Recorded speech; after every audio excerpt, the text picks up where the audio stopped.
Ya, pemirsa, di SAK, Ikatan Akuntan Indonesia mengesahkan 3 draft exposure sekaligus yang akan banyak berpengaruh terhadap pilar standar akuntansi keuangan yang berlaku di Indonesia.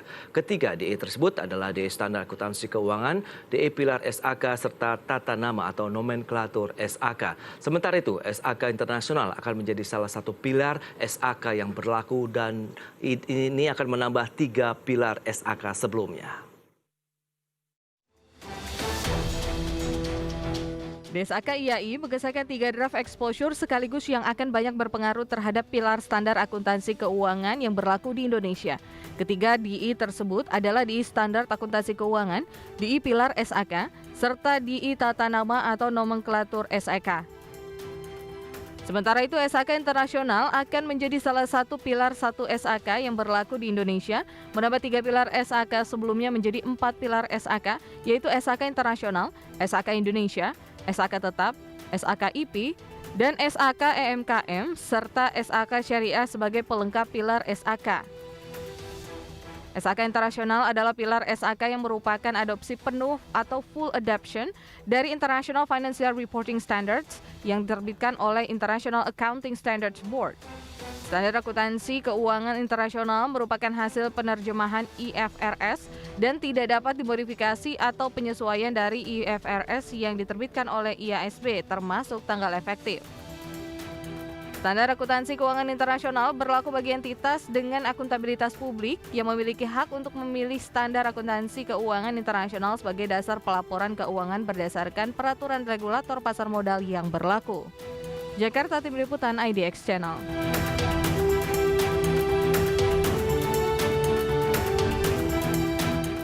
Baik pemirsa, untuk membahas tema kita hari ini, SAK Internasional, Komitmen dan Reputasi Indonesia untuk Investasi Global, sudah hadir bersama saya di studio IDX Channel, Bapak Ardan Adi Perdana, Ketua DPN Ikatan Akuntan Indonesia, dan juga Ibu Rosalita Uli Senaga, anggota DPN Ikatan Akuntan Indonesia, Ketua Pilar 2. Ya, halo, selamat pagi Pak Ardan dan juga Ibu Rosita. Pagi.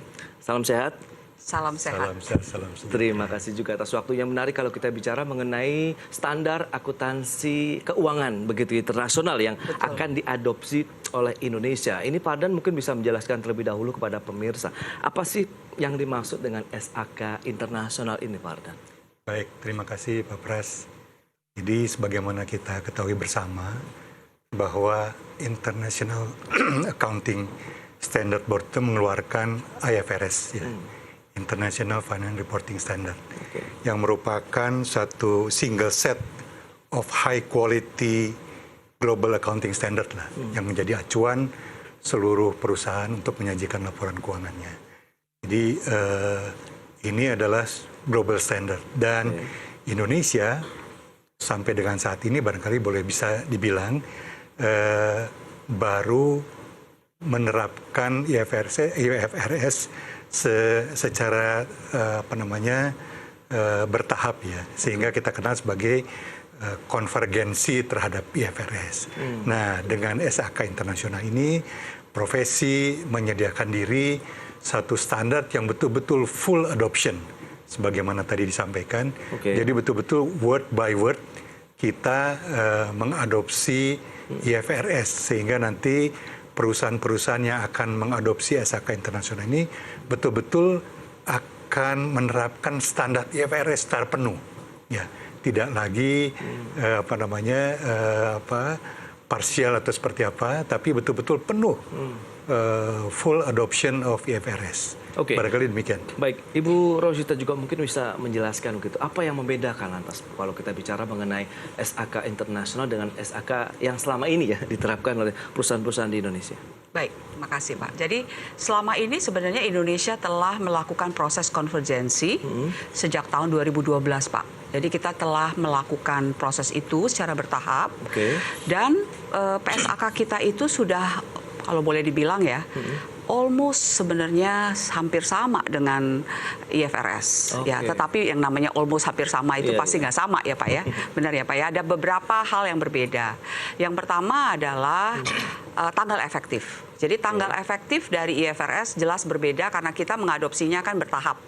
Jadi tidak berarti kalau IFRS menetapkan, contohnya nih Pak, IFRS 17, PSAK 74. Di IFRS berlakunya 1 Januari 2023. Nah, kita memutuskan delay 2 tahun 1 Januari 2025. Jadi ada perbedaan tanggal efektif. Kalau ingat dulu PSAK 71 juga kita delay gitu ya. Itu satu perbedaannya.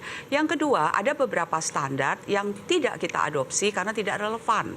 Misalnya IFRS 1, first time adoption, itu juga tidak relevan karena kita tidak melakukan full adoption, langsung big bang.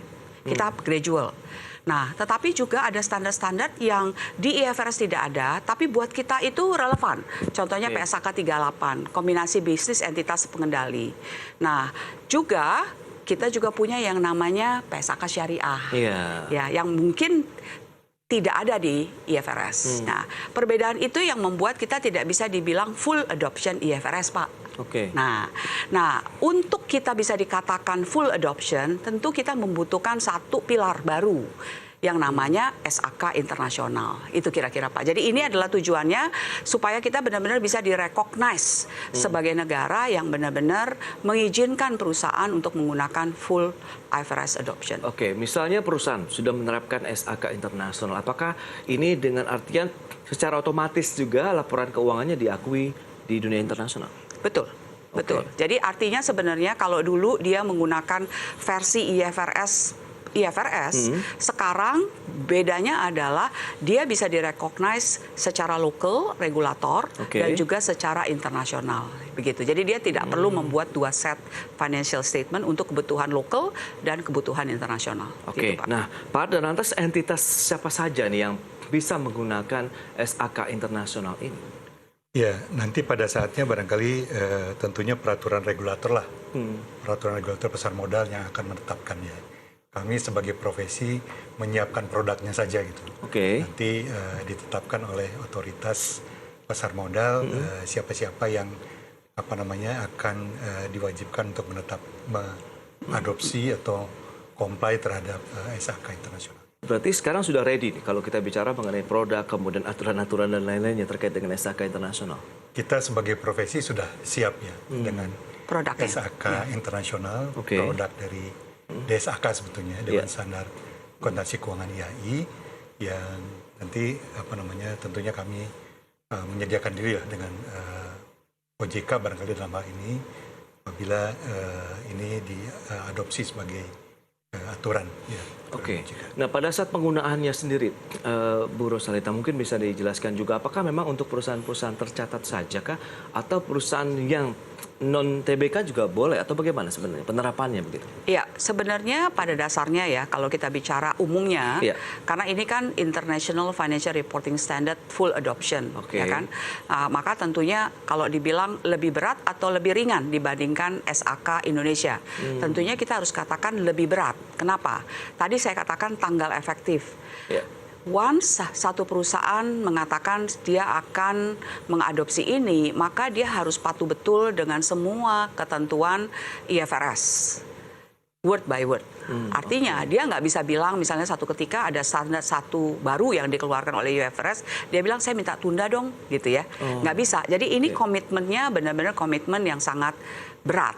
Jadi oleh karena itu biasanya kan yang namanya perusahaan non-listed itu lebih tidak punya kepentingan, Pak, untuk comply dengan suatu standar yang kualitasnya lebih tinggi. Jadi tanpa mengecilkan teman-teman di perusahaan yang non-listed, kan ini kan bicara mengenai reward dan cost dan reward juga ya Pak ya. Mungkin potentially ini akan lebih bermanfaat untuk dipakai perusahaan-perusahaan yang listed, terutama yang listednya barangkali juga di luar negeri, Pak. Itu dia. Berarti dual listing begitu ya? Ya, potentially ya. Tapi bukan berarti nggak bisa dipakai juga untuk yang listed di Indonesia. Tergantung dari teman-teman OJK ya, Pak Ardan ya. Dan saat ini kalau bisa dijelaskan juga posisinya untuk produk SAK internasional sudah di tangan siapa dan sudah berada di mana begitu? Apakah tinggal tunggu pengesahan saja untuk segera dilaksanakan kah? Sebenarnya Bu Rosita? sudah disahkan oleh DSAK IAI sejak Desember 2023 Oke. dan berlaku di 1 Januari 2024. Jadi sekarang bolanya tinggal dari teman-teman OJK untuk membuat regulasi siapa yang boleh menggunakan. Jadi memang kita berharap regulator dalam hal ini OJK yang akan segera mengeluarkan peraturannya untuk bisa dipergunakan, Pak. Jadi Kira-kira sudah begitu. disahkan begitu di Ya, IAI-nya? oleh Dewan Standar sudah disahkan sejak Oke. Desember 2023. Benefitnya seperti apa ini? Nanti Pak Hardan akan menjelaskan di segmen berikutnya. Kita akan jeda dulu sebentar. Ya. Dan pemirsa, tetaplah bersama kami. Terima kasih Anda masih bergabung bersama kami dalam Market Review. Berikut ini kami sampaikan sejumlah data untuk Anda terkait dengan jenis-jenis standar akuntansi keuangan atau pilar SAK. Ya, data selengkapnya bisa Anda saksikan di layar televisi Anda. Baik, yang pertama adalah standar akuntansi keuangan internasional, kemudian yang pilar kedua standar akuntansi keuangan Indonesia, di mana ini SAK konvergensi IFRS yang sebelumnya biasa disebut sebagai SAK umum. Kemudian yang pilar ketiga standar akuntansi keuangan untuk entitas privat atau entitas tanpa akuntabilitas publik. Kemudian pilar keempatnya adalah standar akuntansi keuangan untuk entitas mikro kecil menengah EMKM. Baik, dan selanjutnya kita akan lihat entitas yang memiliki akuntabilitas publik itu apa saja menurut pilar SAK. Pertama, instrumen utang atau instrumen ekuitasnya diperdagangkan di pasar publik atau entitas sedang dalam proses menerbitkan instrumen tersebut untuk diperdagangkan dalam pasar publik. Atau yang kedua, entitas menguasai aset dalam kapasitas sebagai fidusia bagi suatu kelompok pihak luar yang beragam sebagai usaha utamanya, di mana sebagian besar bank, union kredit, asuransi, broker, dealer sekuritas, reksadana, bank investasi yang memenuhi kriteria kedua ini. Baik, kita akan lanjutkan kembali perbincangan bersama narasumber kita dengan Bapak Hardan Adi Perdana dan juga Ibu Rosita Uli Sinaga. Baik, berarti kalau tadi sudah dijelaskan cukup gamblang begitu di awal ya Bu Rosita. Saat ini berarti bolanya ini dengan produk SAK internasional sekarang di mana nih posisinya Bu Rosita? Mungkin tadi saya agak sedikit koreksi, Pak. Jadi tadi pengesahan DSAK IAI bukan di Desember 2023 karena sekarang kita baru ada di bulan Mei 2023. Itu dilakukan di Desember 2022. Jadi disahkannya di Desember 2022. Baik. Nah, tentunya karena ini akan berlaku di 1 Januari 2024. Jadi kita masih punya waktu sekitar setengah tahun ya Pak ya, sebelum itu berlaku. Bolanya tentu kita harapkan dari teman-teman OJK untuk melakukan proses regulasi siapa yang akan bisa menggunakan ketentuan ini. Nah, tentunya ini adalah suatu proses yang harus segera dilakukan. Kenapa? Karena perlu persiapan ya Pak ya, bagi perusahaan-perusahaan. Setelah regulasinya ditentukan, siapa yang perlu mendapatkan kesempatan lah pertama untuk menerapkan ini, mereka juga harus mempersiapkan diri untuk menerapkan itu. Karena kan tadi ada gap ya Pak, antara SAK yang Indonesia dengan SAK internasional. Betul. Nah, karena ini berlakunya di 1 Januari 2024, tentunya 6 bulan ini adalah suatu masa yang cukup tight nih Pak, cukup sempit gitu untuk mempersiapkan tersebut. Baik, itu dia yang harus dikejar dan semoga juga otoritas jasa keuangan segera menentukan ini siapa saja yang nanti bisa menerapkan SAK internasional ini ya, begitu Bu Rosita. Nah, Pak Hardan, lantas bagaimana dengan manfaat, benefit apa saja sih yang mungkin bisa disampaikan juga ini kepada pemirsa apabila perusahaan menerapkan secara penuh ini dari SAK internasional? Ya, baik. Jadi tadi sudah dijelaskan Bu Rosita. Ini memang cukup ketat gitu ya standar ini, sehingga sebetulnya ini meningkatkan transparansi Pak. Nah, dengan transparansi itu tentunya investor global akan lebih mudah untuk membaca kondisi suatu perusahaan dan akan meningkatkan arus investasi. Yang kedua tentunya biaya modal juga akan lebih turun ya, karena mereka akan lebih mudah untuk menafsirkan hal-hal yang terjadi di perusahaan tadi gitu. Perusahaan yang menerapkan SAK internasional. Kemudian jelas akan menciptakan efisiensi karena perusahaan cuma satu kali aja membuat laporan keuangan yang comply terhadap SAK internasional, otomatis comply terhadap IFRS. Jadi tidak perlu lagi bikin laporan keuangan yang comply IFRS, tapi juga comply dengan SAK umum atau SAK Indonesia. Baik, transparan, kemudian efisien ya penerapan dari SAK internasional ini. Dan Bu Rosita, Anda melihat bagaimana? Apakah perusahaan-perusahaan di dalam negeri cukup siap apabila nanti ditetapkan oleh OJK? Ya, apabila nanti ini memang diberikan kesempatan ya, saya rasa ini adalah suatu kesempatan yang harus diambil ya Pak ya, karena kan tadi efisiensinya akan lumayan signifikan. Oke. Kalau bisa dibayangkan sekarang dia harus membuat dua set financial statement, ya kan? Artinya kan dari sisi internal control harus dibuat juga dua layer internal control ya. Nantinya itu hanya satu dan itu bisa direcognize oleh pihak regulator. Dan juga 2 biaya audit Pak. Ya kan? Baik. Ya, karena 2 set ini akan punya 2 audit opinion yang tentunya juga ada biaya auditnya gitu Pak ya. Nah, jadi ada banyak sekali cost yang akan dikurangi dengan adanya proses satu saja laporan keuangan. Jadi seharusnya menurut saya dengan demikian diambil kesempatannya, walaupun memang mungkin ada proses transisi yang harus dilewati untuk memerge ini menjadi satu ya Pak ya. Itu dia.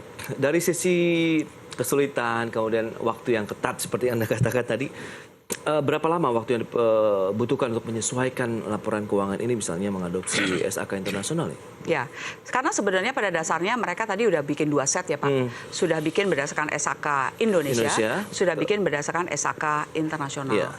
Jadi menurut saya mereka tidak mulai dari nol, ya kan? Bukannya mereka sama sekali tidak pernah buat SAK internasional. Jadi menurut saya harusnya waktu 6 bulan itu cukup.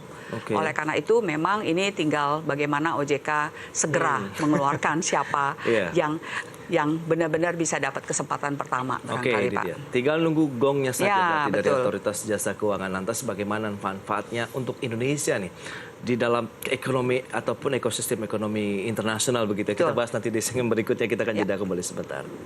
Ya, pemirsa jangan beranjak dari tempat Anda, kami masih akan segera kembali sesaat lagi. Baik, pemirsa, kita akan lanjutkan kembali perbincangan terkait dengan SAK internasional, komitmen dan reputasi Indonesia untuk investasi global. Berbincang bersama dengan Bapak Ardan Adi Perdana dan juga Ibu Rosalita Uli Sinaga.